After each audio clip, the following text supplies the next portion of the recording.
I think it is such a cliche, but it is so true that sometimes the best things to bring to market are the things that annoy you the most. And I never thought about how much nails annoyed me, but it did. If anyone listening ever wants to start a business or think of a product to bring to market, just look around and look at your day-to-day, like what bothers you. Find a way to break and fix it. We also are trying to figure out how to be more top of mind always.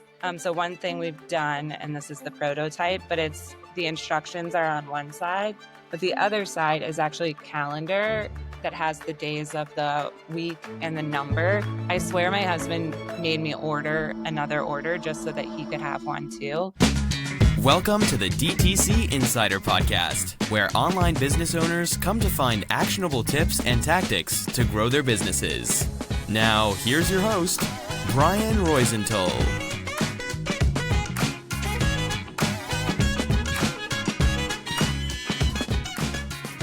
Hey, welcome to another episode. I'm Brian Roisentul, your host, and today I'm super excited to interview the founders, two actually of them, because there are three of them, of a beautiful brand. It's called Livi Beauty, and today I'm joined by Sarah and Pauline. Thank you both for being on the show. Thanks for having us. Yeah, my pleasure.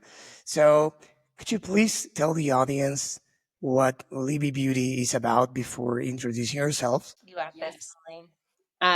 Livi Beauty is an at-home gel manicure system that consists of what we call semi-cured gel, which means that the application actually gets put under a UV light in the factory. So when you get it in your home and you want to apply it, it applies like a sticker onto your nails. And then you flash cure the last 40% of it to create the regular gel manicure look that everybody understands and knows from a salon. That just makes it mess-free. It makes it much easier. There's no polish. There's no skills required. We like to say if you can put a Band-Aid on, you can put Livi Beauty's nail sticker on. And you can do it at home in about 15 minutes and have salon quality nails in 10, 14 days. Okay, so you can save money, the trip to the salon, the waiting, time in the salon. And I often forget to add, which is actually one of our key features, it's also much better for your nails because you're not under the UV light for as long as you are in the salon. The at-home UV light is also a lot less strong, so it's 6 watts instead of 60 watts. And the way you take it off is you remove it with a nourishing cuticle oil. So there's no damage to your nails, non-toxic, it's vegan. It's free of all the, 16 toxic chemicals. So it's like a kit, right? People receive at home. So it's not only like the nails or stickers for the nails. I don't know the technical term, but it's like the UV. Yeah, you get everything. You get the lamp, you get tools, you get a removal oil. It all comes in a very nice bag. So you can toss it all in and take it on the go. Amazing. And how did it all start? May I ask? I grew up in the Netherlands, and this has actually been popular in the Netherlands for a few years now. There's a couple of bigger brands out there. And, my mom visits a few times a year and would put it in her suitcase and take it to the US and I would use it. But I wasn't that entrepreneurial from the get-go. So I would just do it and gate kept it from all of my friends until I was on a trip with Emily and Sarah. And I decided to do my nails because we were going out that night. And Emily and Sarah looked over and said, "What are you doing with your nails over there?" And I said, "Oh, they're these nail stickers, they're big in Holland." And both of them could not believe that I'd been sitting on this and gatekeeping it. We have 6 kids under 6 between the 3 of us, and we never have time for the salon. If anyone's watching this on video, I talk with my hands all the time. I feel more confident if my nails are done. I just feel better about myself. But I didn't have time to go to the nail salon for an hour, hour and a half, every other week. So that sort of was the start of where we said, oh, maybe we could bring it to the US. Okay, let's just have a weekly call and we'll see how this snowballs. And then 9 months later, we said, okay, let's just all quit our jobs and actually launch this as a business because we think that we really have something here that could help, all of our friends and then some, like any woman or man for that matter in America who wants to have their nails done, but doesn't want to go to the salon, doesn't want to spend the money on the salon, doesn't want to deal with the removal. Right. Let's just see if we can, make their lives a little bit better. Yeah. First off, I love the Netherlands. I mean, I don't know if it's fair to say because I've been only to Amsterdam, but it was enough for me twice to say that it's beautiful. I don't know about the rest, but I've been told great Even stuff. better outside Amsterdam. Yeah, I figured. Where are you from in the Netherlands? Is it Amsterdam or? No, I'm from outside. It's a city called Leiden, which is a big college town, but everything's close. What I can tell is that I love learning languages, right? My native language is Spanish. I'm from Argentina, right? And I've been to Netherlands, so every time I go to a new country, even Thailand, right? I try to learn, even if it's a lousy pronunciation, try to connect, with people with local people, right?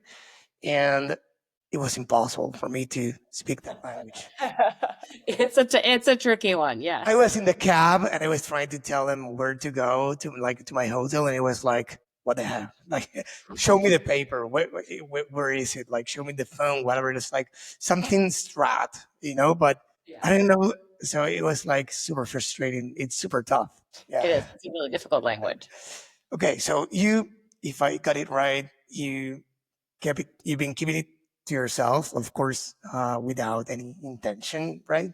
And then in this trip with Sarah and Emily, they said, "Oh, let's go for it." What happened then? How did you go? Because in the audience we have many experienced fellow founders, but many people starting out, or many people looking to start a company. So they might say, "Yeah, right. I see this product I love abroad, or I see a local product that I think could be improved. How do I go from the idea to the development?" Yeah. I think you just have to be very brazen. Like I said, I wasn't very entrepreneurial at heart to begin with. And so I thought, how are we ever going to do this? And then I literally just started with a Google search. And I found, I looked at all of the import export logs of the Netherlands to figure out, okay, where do these products come from? And we contacted probably 50, 60 different factories overseas between Japan, Korea, and China, and worked more closely with probably 15 or 20 of them to test their product and then say, okay, we think we can make some improvements. Do you agree? And some factories are really unwilling to work with you. Fine. Then we move on to one that will work with us. We tapped a lot into our sort of friends and family network. I think Emily had a cousin who was a chemist who helped us understand, like, what are That's these actual super handy. ingredients, and Yeah. which ones are necessary and which ones can we sort of get rid of to make it better for you and less toxic. And not to get too much in the weeds, we cared a lot about sort of the thickness of the stickers. There are other brands out there that create nail stickers. Not all of them can be Right. cured. That's super important to us, because if they're just a sticker, it ends up looking often like a sticker versus like a regular gel polish that we want it to mimic. And the thickness, if they're too thick, then it kind of looks wonky. You have a really thick layer of nail polish. And so I went around with my little tool. I'm already blanking on what it was called, but it, measures to the decimal millimeter how thick something is. And we work to make them thinner than the average kind of nail sticker that you could get in the Netherlands even. And over time, like, we reduced it to work with and create a really good working relationship with two factories that, we continue to work with pretty closely to make sure that the packaging works. And we're actually currently in the process of looking, can we make the packaging a little bit more like environmentally friendly and user friendly? And are there ways to improve on lowering our shipping weight a little bit, but ensuring that the nails are really safeguarded in the pouch they come in, Right. and et cetera, et cetera, et cetera. So it's just sort of like start with a Google search and, ask for a lot, and you'll find someone who can work with you and can give you what you want and need. So we'll get to the next part of that story in a minute. I would love to know more about, how to, the go-to-market strategy, product market fit. But before that, you, Pauline, are the operations person, right? And you sort of handle the marketing, right? The marketing brain, right?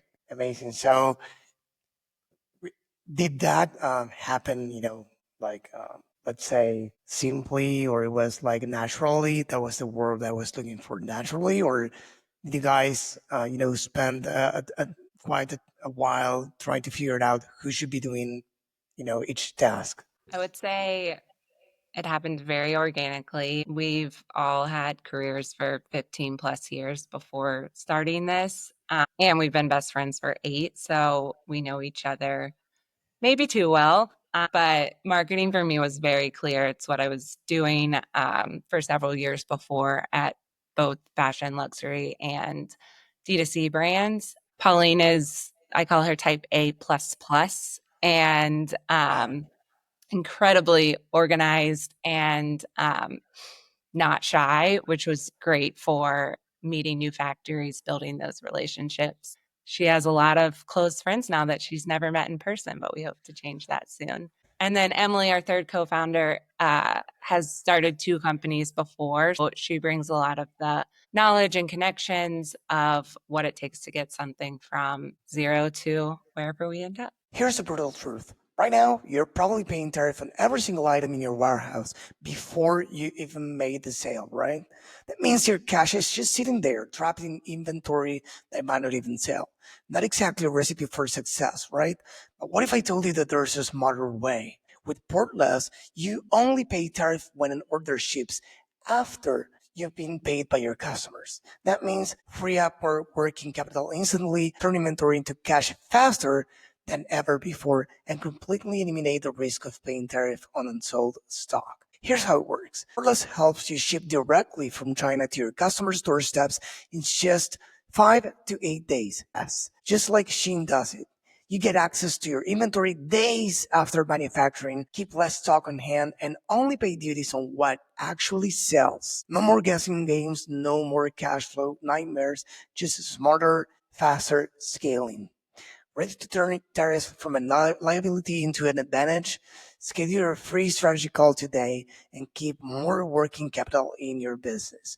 Head on over to portless.com and tell them the DTC Insider sent you. That's amazing.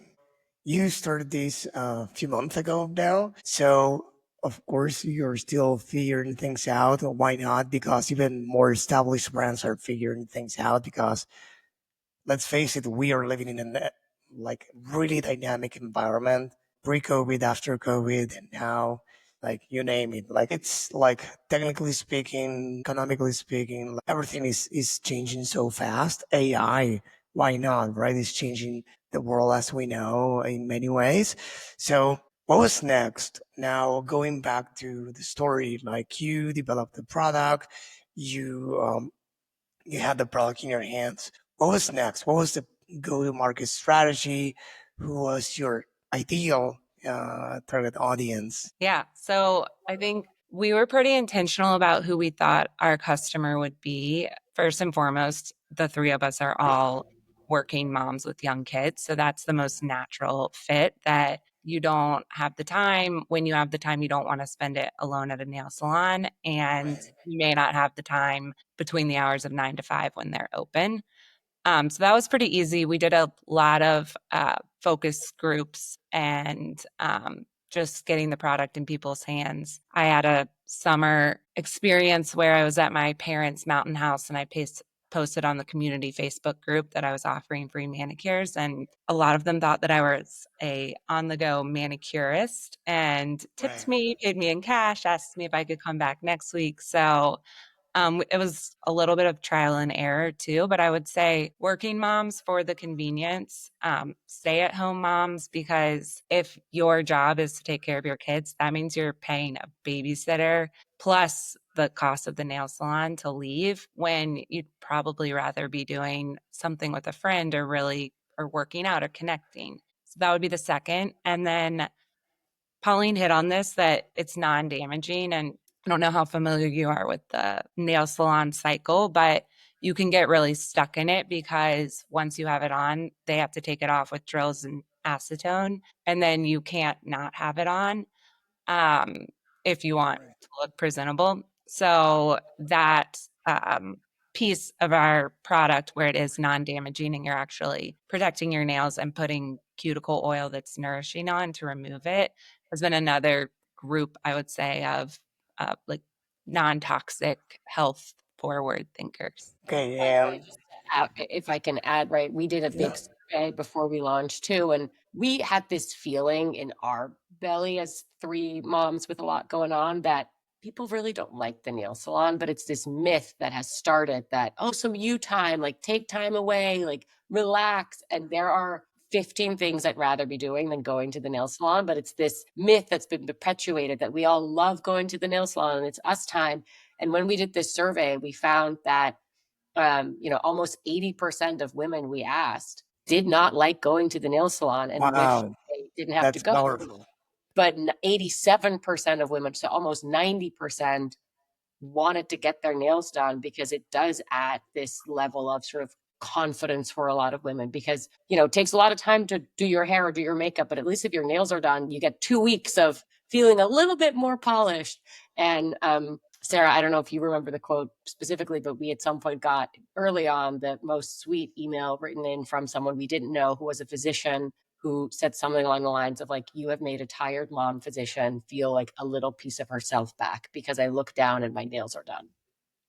And that's why we do it, right? Like we ultimately want to give women this feeling back of like, you actually feel better about yourself, but the me time now can be have a glass of wine, read a book, go for a walk with a friend, have a coffee, not sit there with this anxiety, dreadful feeling of like, okay, I have 1,000 things to do and how long is this going to take? And my nails still need to dry. And Makes sense. And so far, what have you learned in these 6 months since you launched about the, product market fit? What was the, customers, reaction to this? How are you incorporating their feedback or gathering the feedback as well?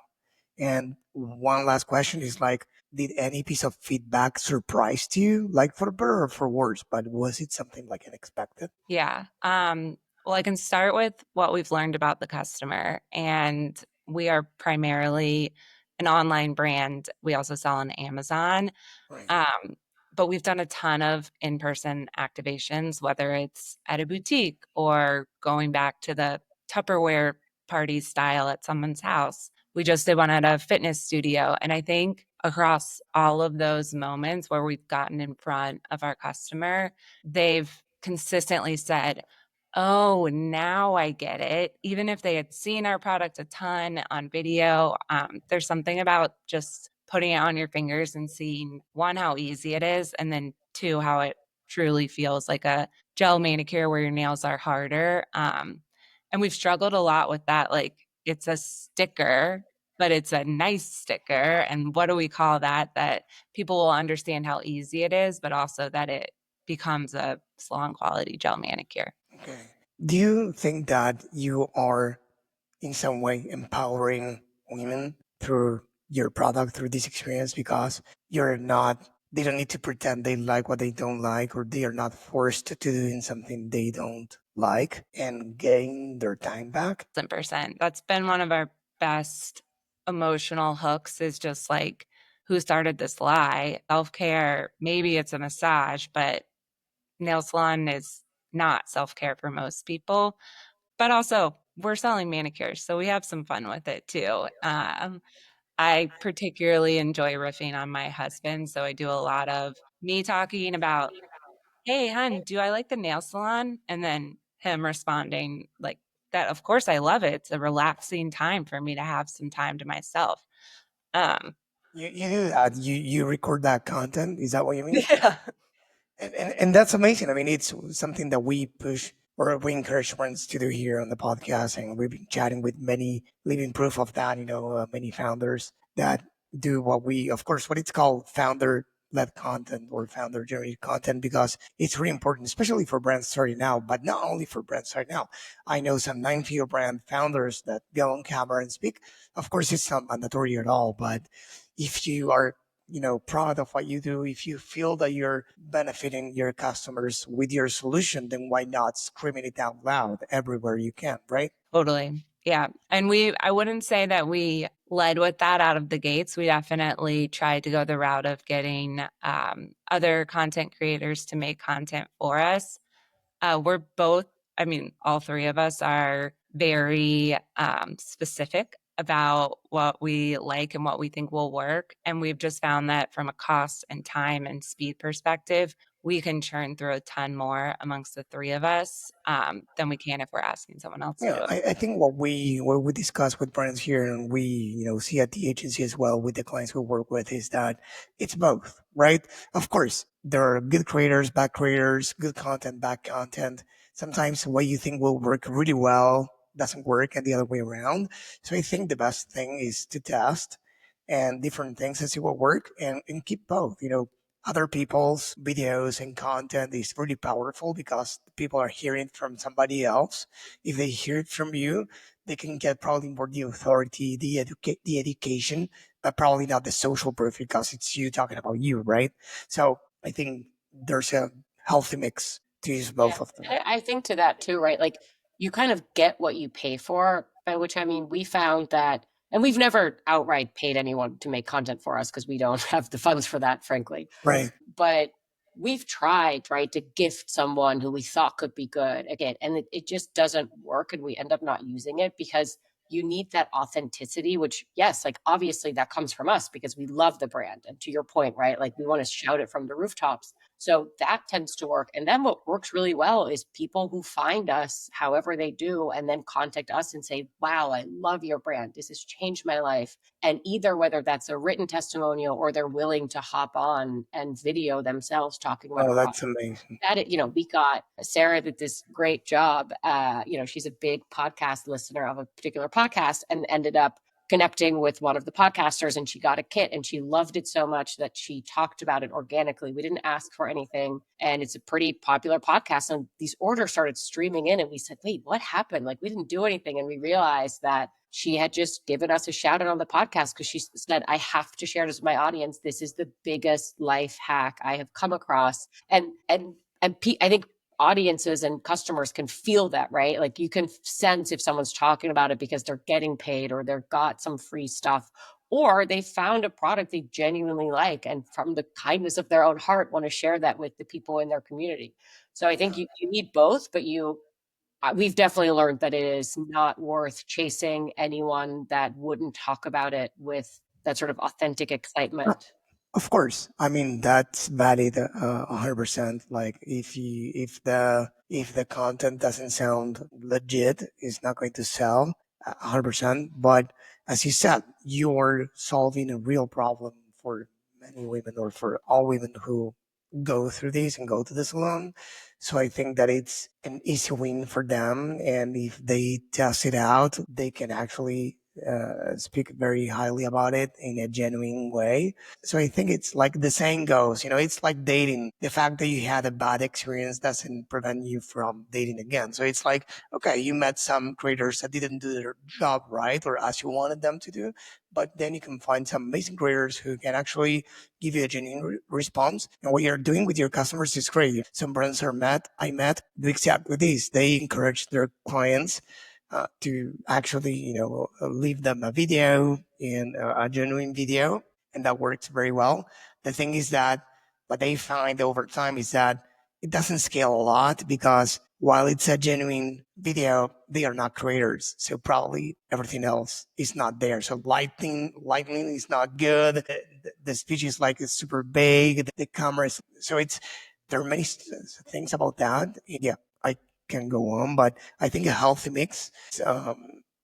It's important for people to get different aspects and education, social proof, and I don't know if you know this supplement brand called Upbeat. They are a nine-figure brand in the US. Founders have built a beautiful e-commerce community and a very well-known podcast. I encourage you and the audience to follow them. It's called Chew on This. They do after parties at the main DTC events. Right now, they're going to do an after party at the Commerce Roundtable in Miami. They did something at Shop Talk. They do everything, and they have their own podcast as well. And they are the founders of this company. And basically, what they say is, oh, sorry, I lost it. What we were talking about. I wanted to say something they do, but I lost it. Oh, So, no. Creators scale. yeah, exactly. Yeah, I remember now. Yeah, so what I wanted to say, yeah, sorry, is that it's not even Friday and I lost it. So is that it's not only knowing what to say, is how your customers say it, right? So they discovered that their customers were talking about FUPA, Yeah. yeah, we know. right. Okay. So maybe it's fine. I don't know. Yeah, The but yeah. fun over the pants, isn't that what Yeah, it's? exactly. So they had never used that term. And when they noticed in their community, they had a Facebook group with over, I don't know, hundreds of thousands of members. to this day in 2025, the Facebook group still works for them and other brands. They figured that they were referring to that term very often. So they started testing that in their marketing. And for a time, it was one of the best performing ads.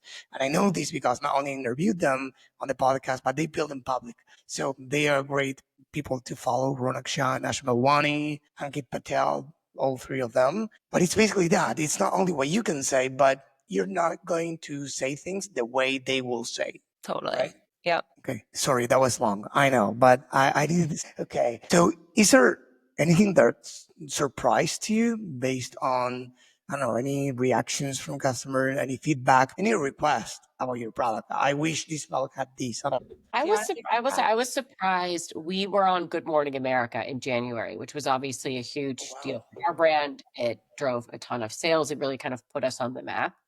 Um, but Good Morning America has a much older audience. And what Sarah talked about earlier, right? We really thought it was people like us, like maybe 25 to 45, maybe moms, or at least working women, if not a mom. And turns out that the sort of 50, 60 plus community absolutely loves this product. And it's funny because it's I don't think I authentically talk to that audience, right? Because I haven't lived as long, and a lot of them are grandmothers by now if they ever had kids, and we've gotten really great. They love the product. They come back.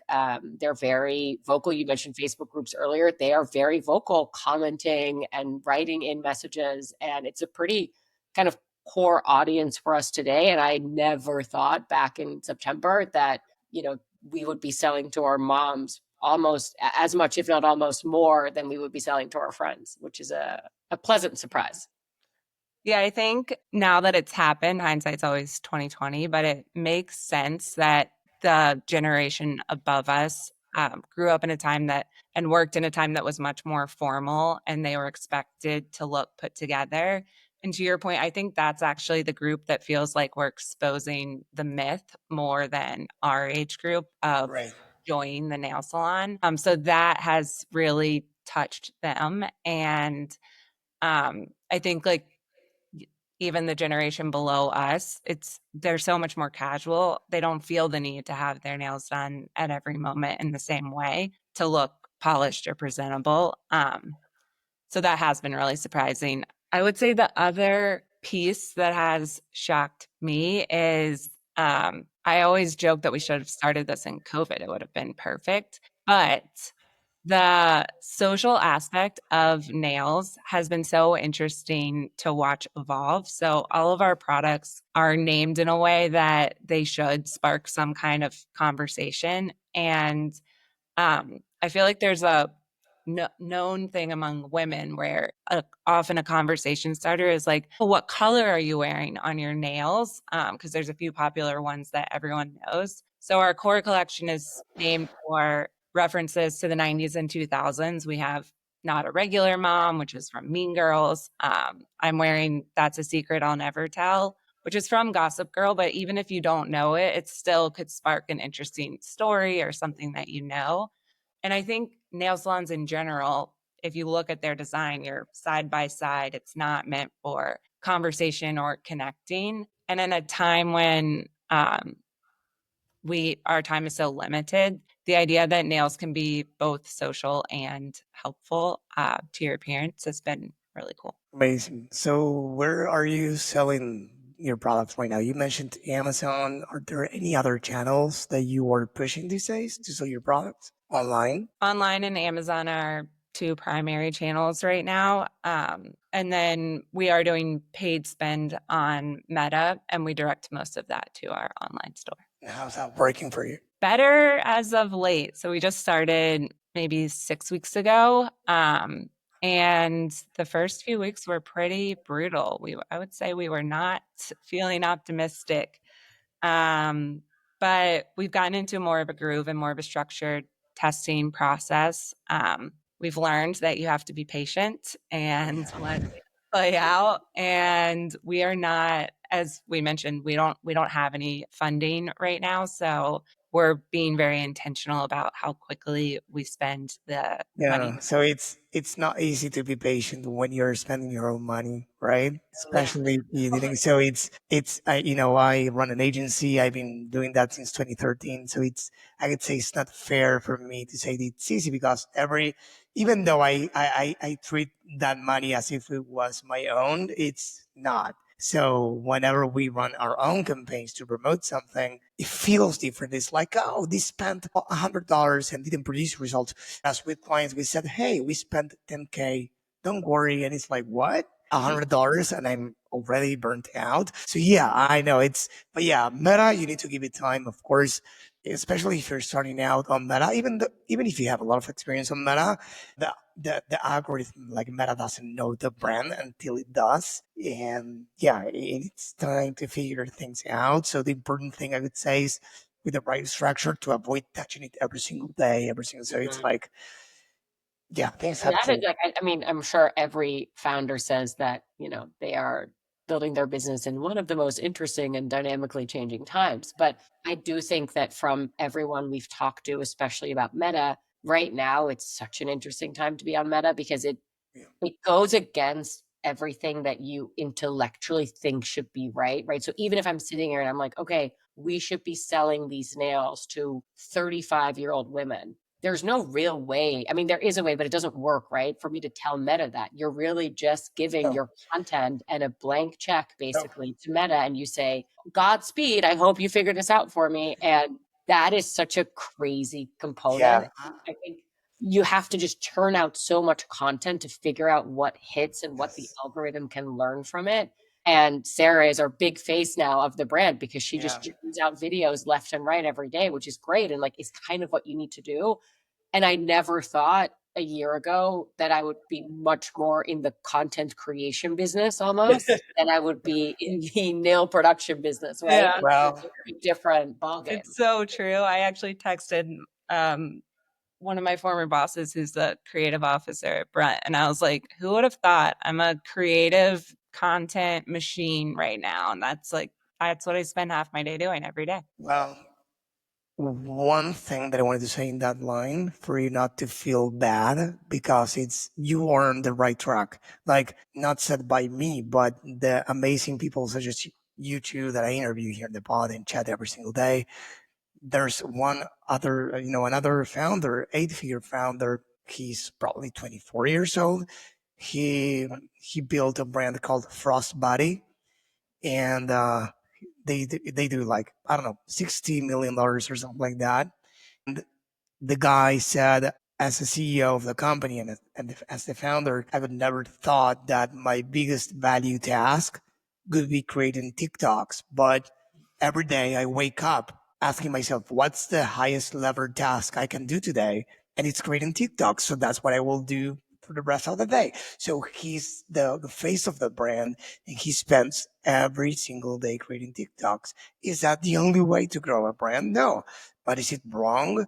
No. These days, founders, CEOs, etc., they need to be doing that because before it was going on, as you said, Good Morning America, but it was the only chance or one of the only chances, newspapers, magazines. Now you can spread the word really easily and people love that. So why not doing that, right? And about Meta, I don't want to go into technicalities, but I will give you context to what you're seeing. Meta right now, of course, it changed a lot and they want to see options from advertisers. In fact, they said publicly that they will prioritize advertisers that provide the algorithm with more options. Options equals ads. So if you're creating a campaign with 5 ads and other advertisers in your category are creating 50 ads in that campaign, well, probably they are going to outbid you. And the fact that you don't need to provide Meta with the audience, of course, it comes from many technical reasons, but the big three is that Meta has been working heavily on improving their AI systems. And there are 3 of them.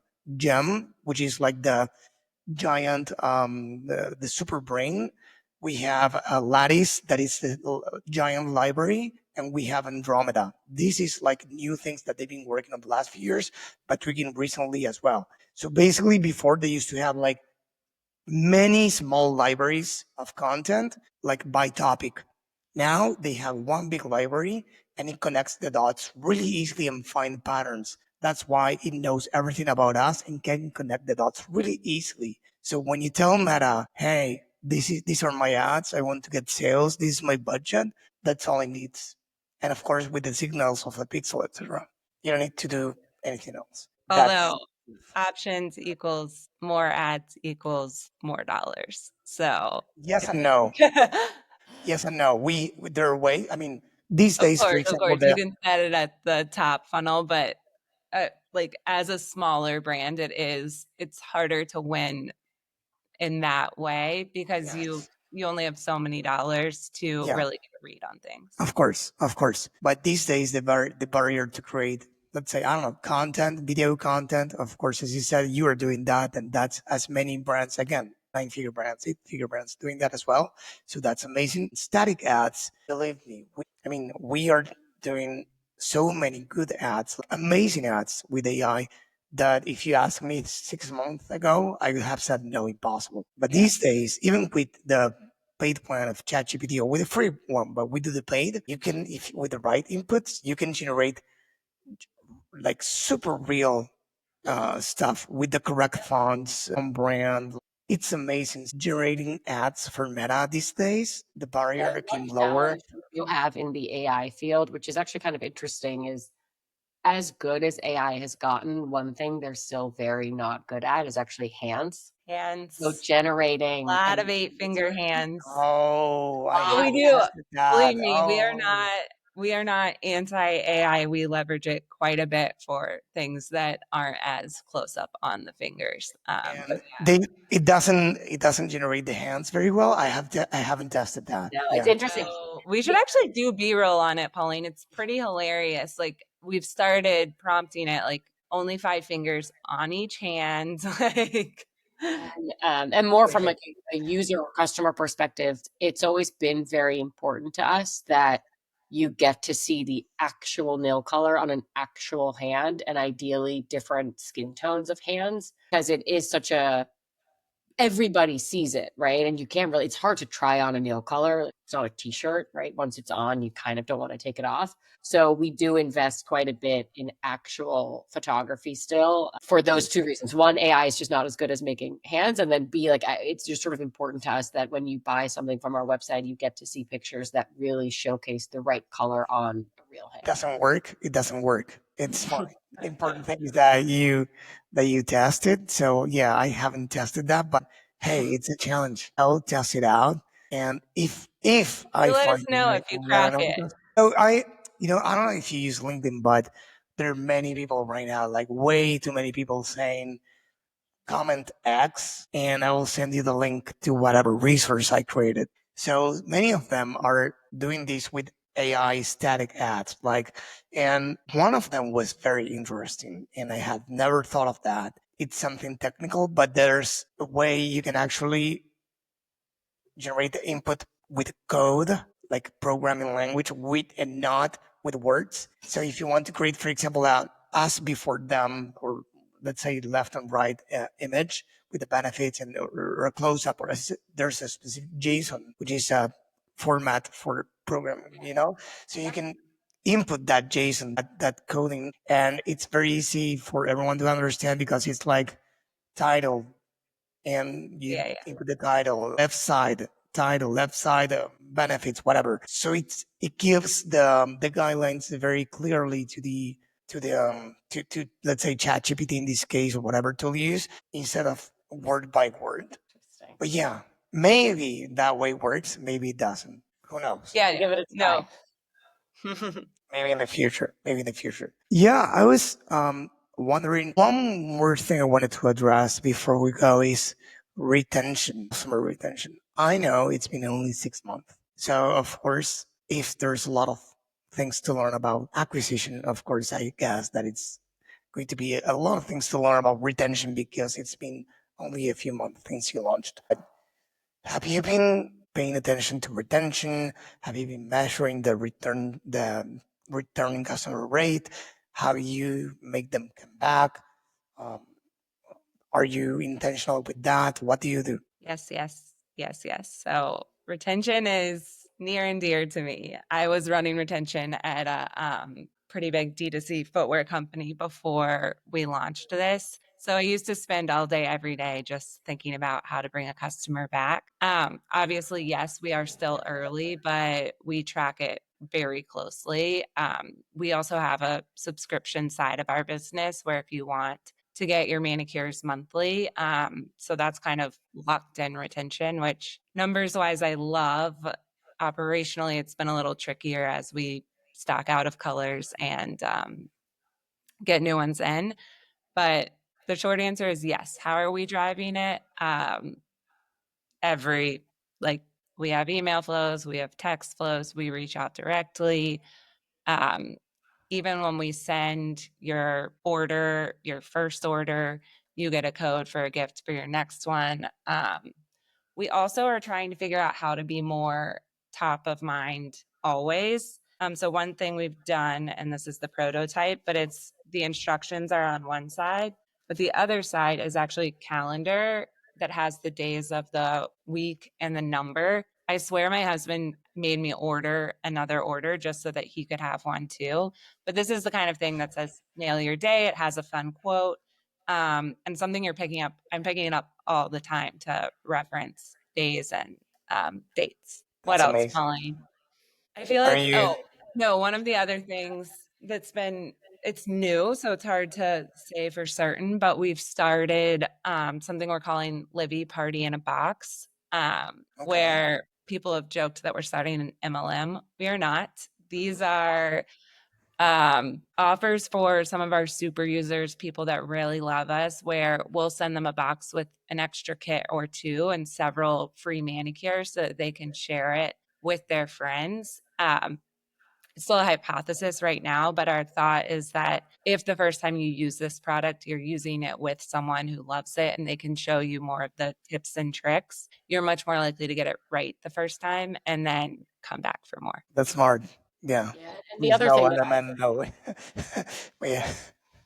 And then what's interesting and kind of makes sense when you think about it is, people will give us a try because they are frustrated with their existing nail solution, right? So a lot of people come back because they like it. But a lot of people that come back, the majority of the people that come back become a super user that just fully switches their routine to Livi, which means that they're not just trying us like once, twice, maybe three times. No, they come back like every month to get more nails because there's a small component of women that will just do their nails for like an event. Sure, maybe they come back once a quarter because they have a party or they have, Right. somewhere to have their nails put on.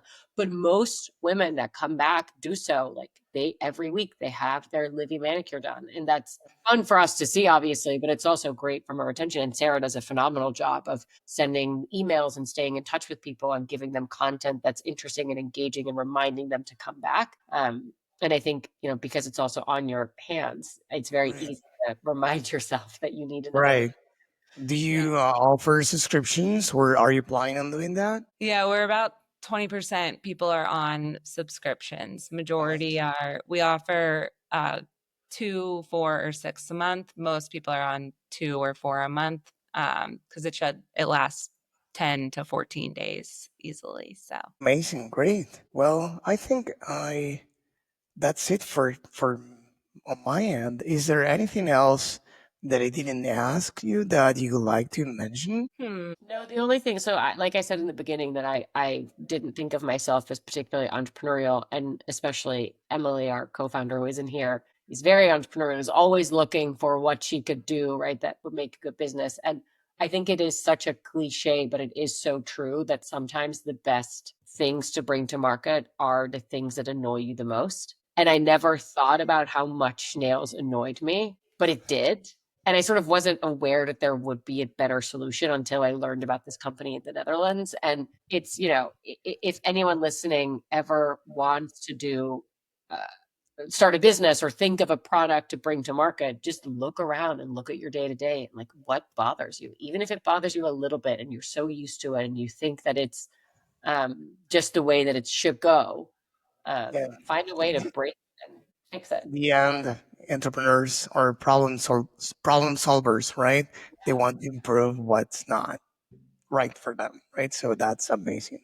So before you go, I wanted to ask you something that I like asking guests that come on the show, which is if, of course, if you have a book that you love that you would like to recommend to the audience. We publish the books on the website every single year. We put together a list. So is there any book that you love that you would like to recommend to the audience? Can I do two? Yes.